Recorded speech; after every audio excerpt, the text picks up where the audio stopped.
Hello viewers, আজ আলোচনা করব 28 এপ্রিল 2025-এর গুরুত্বপূর্ণ কয়েকটি কারেন্ট অ্যাফেয়ার্স দিয়ে, যেগুলো বিভিন্ন চাকরির পরীক্ষায় আসতে পারে।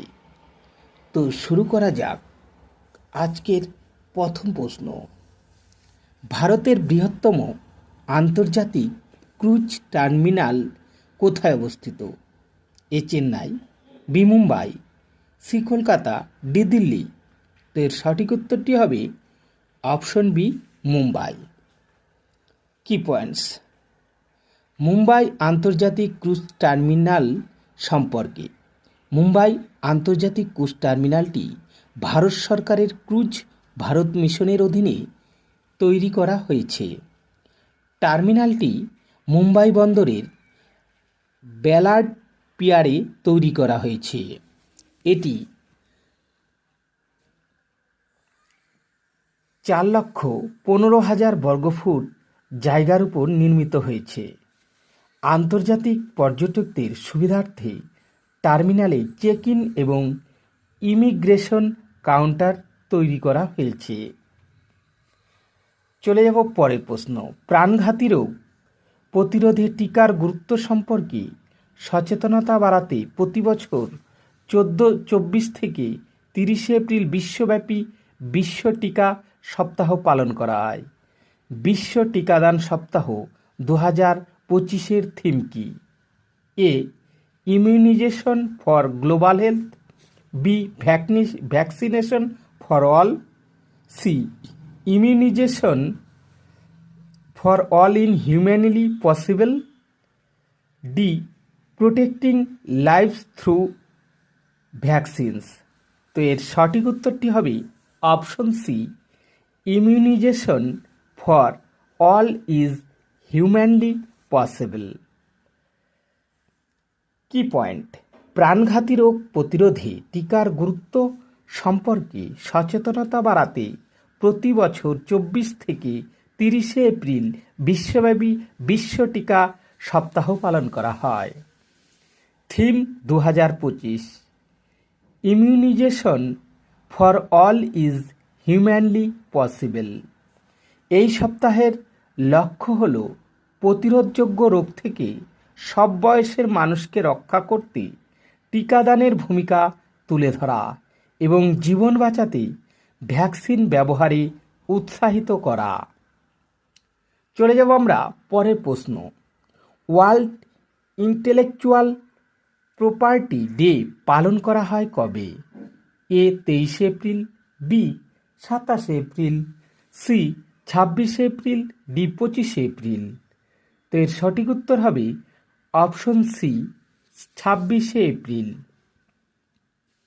ওয়ার্ল্ড ইন্টেলেকচুয়াল প্রপার্টি ডের কি পয়েন্ট? এই দিবসটির লক্ষ্য হল উদ্ভাবন এবং সৃজনশীলতাকে উৎসাহিত করার ক্ষেত্রে মেধা সম্পত্তি আইপি অধিকারগুলি যে ভূমিকা পালন করে সে সম্পর্কে আরও জানার। এবছরের থিম হল IP and music, feel the beat of IP. চলে যাব আমরা পরের প্রশ্ন, 2025 সালের এপ্রিলে 3 জন মহাকাশচারীকে নিয়ে চীন কোন মহাকাশযানটি তাদের মহাকাশ স্টেশনে উৎক্ষেপণ করেছিল? A, Shenzhou 20, B, Tiangong 1, C, Long March X, D, হোয়াকসং 10। তো এর সঠিক উত্তর হবে অপশন এ, সেনজুয়াও 20। কি পয়েন্ট? চীন 3 জন মহাকাশচারীকে নিয়ে সেনজো 20 মিশন উৎক্ষেপণ করেছে। লং মার্চ 12 রকেটের উপর থেকে জিকুয়ান স্যাটেলাইট উৎক্ষেপণ কেন্দ্র থেকে সেনজো 20 মহাকাশযানটি উৎক্ষেপণ করা হয়েছিল।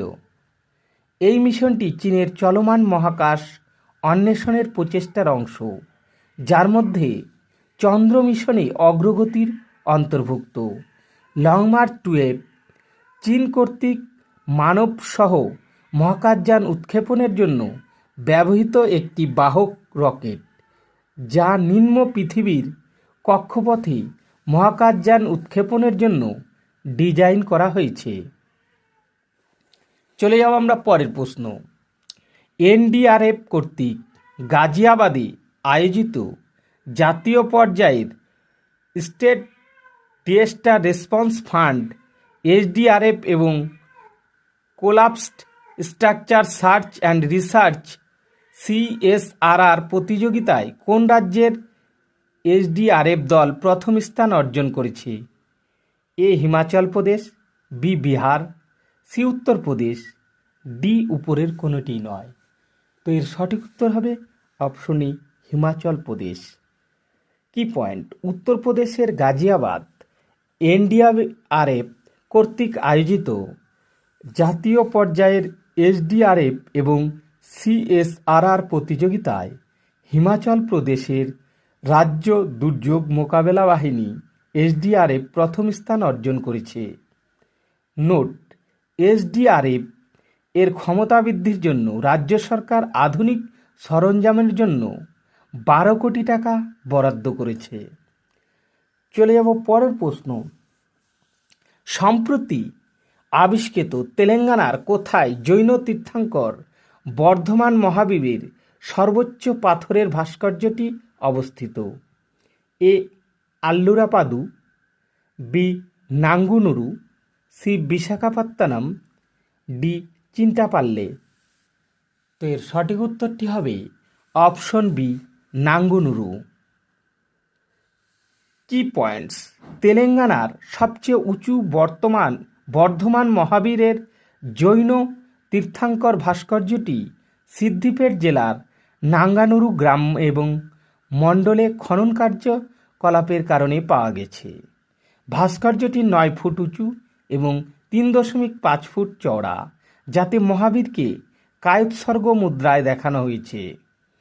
এটি জৈন ধর্মের দিগম্বর সম্প্রদায়ের অন্তর্গত এবং মাথার উপর উষ্ণিস্বা রয়েছে, যা তীর্থঙ্করের প্রতীক।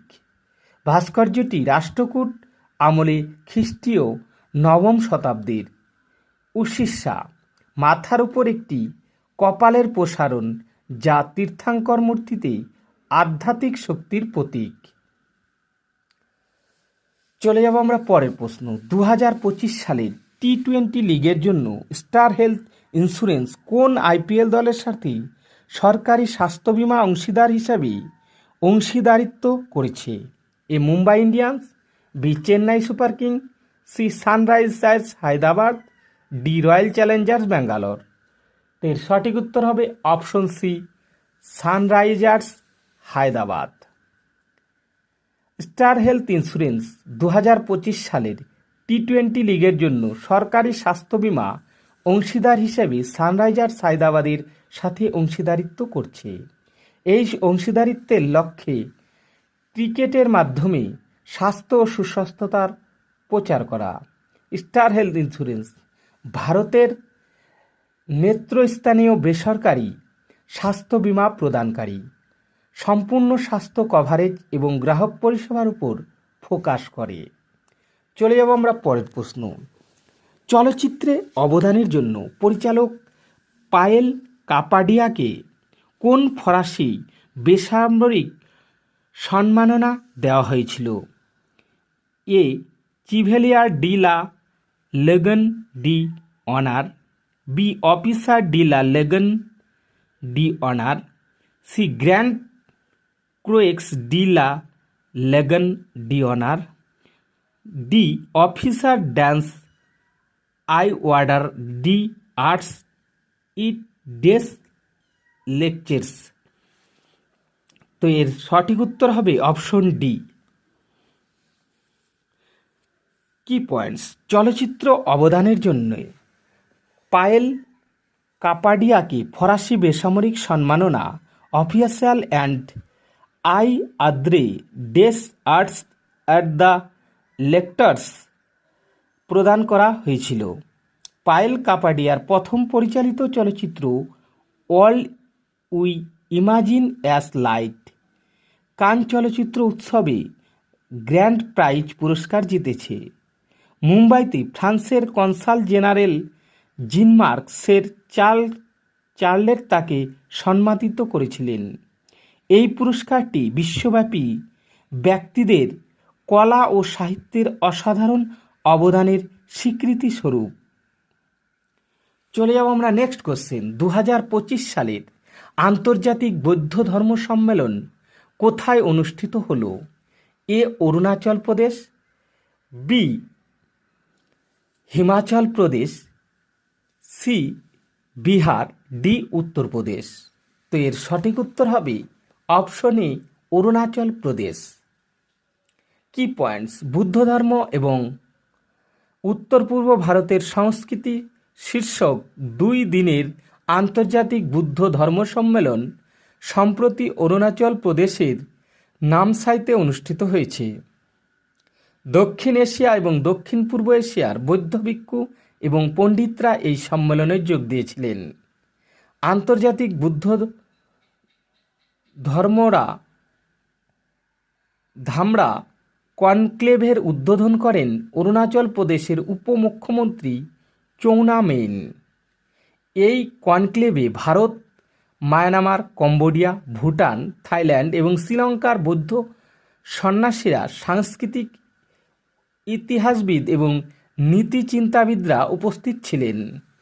অরুণাচল প্রদেশের তাওয়াং মঠটি ভারতের বৃহত্তম মঠ। ষষ্ঠ দালাই লামা তাওয়াং এ জন্মগ্রহণ করেন। দালাই লামাকে তিব্বতের আধ্যাত্মিক ও পার্থিব রাজা হিসেবে বিবেচনা করা হয়। চলে যাব আমরা নেক্সট কোশ্চেন। সম্প্রতি ভারত কোন দেশের সাথে বিজ্ঞান ও প্রযুক্তি সহযোগিতা চুক্তি স্বাক্ষর করেছে? A France, B Pakistan, C Japan, D Germany. তো এর সঠিক উত্তর হবে অপশন সি জাপান। কি পয়েন্টস? ভারত ও জাপানের মধ্যে বিজ্ঞান ও প্রযুক্তি ক্ষেত্রে সহযোগিতা জোরদার করার জন্য একটি চুক্তি হয়েছে। এই চুক্তির মূল লক্ষ্য হল গবেষণা ও উদ্ভাবনকে উৎসাহিত করা। এই চুক্তির মাধ্যমে উভয় দেশ বিভিন্ন ক্ষেত্রে প্রযুক্তিগত জ্ঞান ও অভিজ্ঞতা বিনিময় করতে পারবে। জাপান হল পূর্ব এশিয়ার একটি দ্বীপরাষ্ট্র। এই দেশটি প্রশান্ত মহাসাগরের বুকে জাপান সাগর, পূর্ব চীন সাগর, চীন, উত্তর কোরিয়া, দক্ষিণ কোরিয়া ও রাশিয়ার পূর্ব দিকে উত্তরে ওখাৎ সাগর থেকে দক্ষিণ পূর্ব চীন সাগর ও তাইওয়ান পর্যন্ত প্রসারিত। জাপানকে উদীয়মান সূর্যের দেশ বলে অভিহিত করা হয়। মুদ্রা ইয়েন। প্রধানমন্ত্রী শিগেরু ইশিরা। চলে যাব আমরা নেক্সট কোশ্চেন। কোন রাজ্য সম্প্রতি মহিলাদের জন্য বিনামূল্যে বাসভ্রমণের ঘোষণা করল? এ Arunachal Pradesh, B Himachal Pradesh, C Bihar, D Uttar Pradesh. তো এর সঠিক উত্তর হবে অপশন বি হিমাচল প্রদেশ। চলে যাব আমরা পরের প্রশ্ন। 2027 সালে ফিফা মহিলা বিশ্বকাপের 10তম সংস্করণ কোন দেশ আয়োজন করবে? A Belgium, B Netherland, C Germany, D Brazil. তো এর সঠিক উত্তর হবে অপশন ডি ব্রাজিল। এবার তোমাদের জন্য 2টি প্রশ্ন। ভারতীয় সেনাবাহিনীর প্রধান চিফ অফ আর্মি স্টাফ হিসাবে কে নিযুক্ত হলেন? Next question. World intellectual property organisation বা WIPO এর সদর দপ্তর কোথায় অবস্থিত? তো বন্ধুরা, ভিডিওটি কেমন লাগলো? যদি ভালো লেগে থাকে লাইক, শেয়ার ও কমেন্ট করতে ভুলবেন না। আর এই চ্যানেলে যারা নতুন, চ্যানেলটি সাবস্ক্রাইব করে পাশে থাকবে। ধন্যবাদ সবাইকে।